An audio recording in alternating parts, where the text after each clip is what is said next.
साल का रिकॉर्ड कोई खराब रिकॉर्ड नहीं है।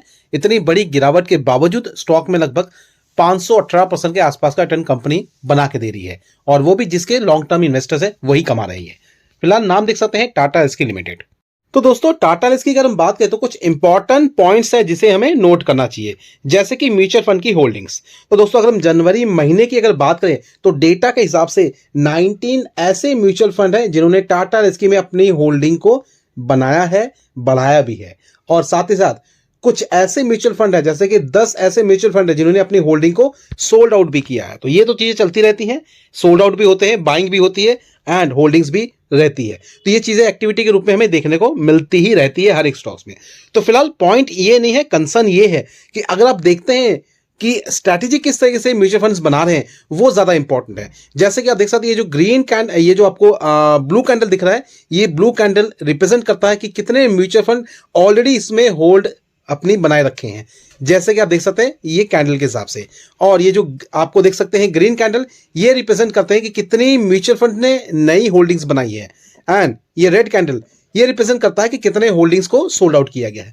तो इस प्रेजेंट से अगर हम देखें तो आप देखेंगे लास्ट महीने से इसको कंपेयर करते हैं तो होल्डिंग्स म्यूचुअल फंड्स ने अपनी इंक्रीज की है, जो कि एक प्लस पॉइंट भी है। और देखना चाहते हैं अगर हम कौन कौन से ऐसे म्यूचुअल फंड है जिन्होंने अपनी होल्डिंग को बनाया है, जो कि आप देख सकते हैं एक्सिस ग्रोथ हो गया, Invesco India small cap funds. तो ये सब कंपनीज म्यूचुअल फंड्स कंपनीज है जिन्होंने अपनी होल्डिंग को बनाया है और बढ़ाया भी है। तो इसलिए हम कह सकते हैं डेटा के हिसाब से अगर देखें तो कोई खराब चीजें नहीं है। मार्केट में स्टॉक्स अच्छे नोट पे देखने को मिल रहा है, और इनफैक्ट अगर इसको होल्ड करते हैं तो बहुत जल्द दोस्तों ये स्टॉक आपको 10,000 के भी ऊपर ट्रेड करता हुआ देखने को जरूर मिलेगा।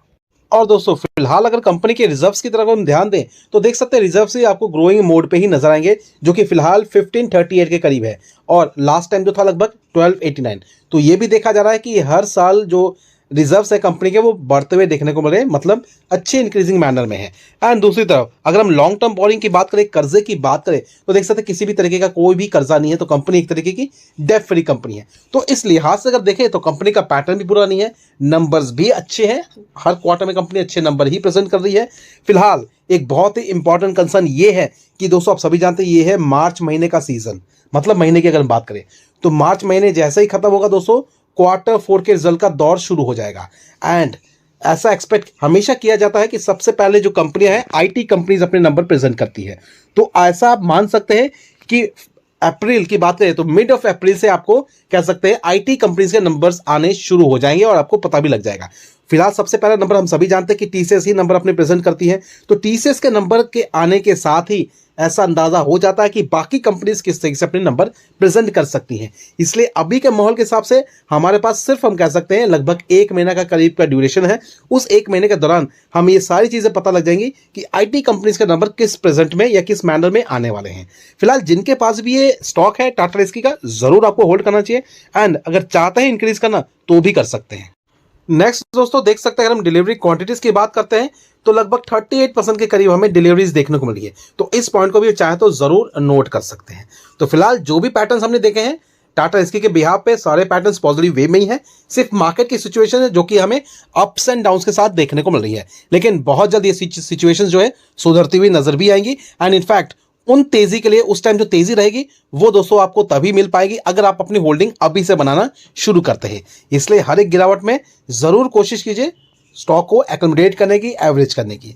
अब चलते हैं दोस्तों नेक्स्ट स्टॉक की तरफ। नेक्स्ट दोस्तों स्टॉक की अगर बात करें तो लास्ट ट्रेडिंग सेशन में आप देख सकते हैं लगभग 1.25% के आसपास की गिरावट, लेकिन 835 के करीब ये स्टॉक ट्रेड करता हुआ देखने को मिल रहा है, जो कि हम कह सकते हैं काफी दिनों से इसी प्राइस रेंज के करीब हमें ये स्टॉक देखने को मिल रहा है। अगर हम 1 महीने का पैटर्न देखते हैं तो करीब करीब हमें लगभग 7 से लेकर 8% के आसपास की जंप नजर आ रही है, और वहीं अगर हम 5 दिन का पैटर्न देखते हैं तो लगभग 1.5% के आसपास की जंप। तो फिलहाल स्टॉक की अगर बात करें तो रेंज के हिसाब से लगभग ये स्टॉक 810 से लेके 850 के करीब ही हमें मतलब ट्रेड करता हुआ देखने को मिल रहा है।